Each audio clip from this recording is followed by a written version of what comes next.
The state announced Monday that the right-wing group pushing for a school voucher-style system in Michigan withdrew its petitions to get on the 2024 ballot. On December 28, 2022, the Let My Kids Learn campaign withdrew both of its petitions from the Board of State Canvassers, one to create the Student Opportunity Scholarship Program to pay tuition and fees in K-12 public or private schools, homeschooling materials and online learning programs for students with financial need, and the other to make contributions to the program tax-deductible. We are not surprised that this disastrous petition was pulled, and we're very pleased because this marks a major victory for public school students, parents, and educators. Over the years, and especially last November, Michiganders have shown time and time again at the ballot box that they do not support efforts to defund public education, said Cassandra Ulbrich, spokesperson for My Kids, For Our Schools, a ballot committee opposed to the Let My Kids Learn proposal. A spokesperson for Let My Kids Learn did not respond to a request for comment in time for publication. The Let My Kids Learn campaign, which is backed by former U.S. Education Secretary Betsy DeVos, a longtime advocate and funder of school choice and charter schools, missed the June 1, 2022 deadline to submit petition signatures for the November ballot. The campaign's likely plan after missing the June deadline was to submit the valid number of signatures to get the proposal in front of the legislature that was then controlled by Republicans.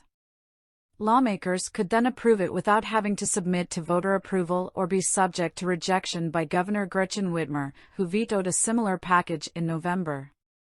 However, since June, both the House and Senate flipped to Democratic control and would be unlikely to pass this proposal. Betsy DeVos and her allies never wanted the people of Michigan to vote on this, which is why they wanted to, and subsequently failed to ram it through a favorable legislature last year, Ulbrich said. We will remain vigilant over the coming years, as DeVos and her anti-public education allies have shown that they're willing to go above and beyond to try to destroy our neighborhood schools. Opponents to the Let My Kids Learn proposal argued the plan violates the Michigan Constitution and the 1970 Blaine Amendment, which prohibits public money from going to private schools.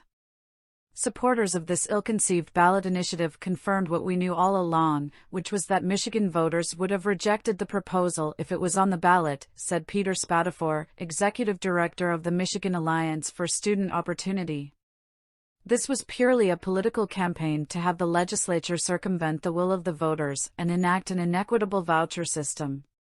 This story was published earlier by the Michigan Advance, an affiliate of the nonprofit States Newsroom Network, which includes the Florida Phoenix. Florida Phoenix is part of States Newsroom, a network of news bureaus supported by grants and a coalition of donors as a 501c3 public charity. Florida Phoenix maintains editorial independence.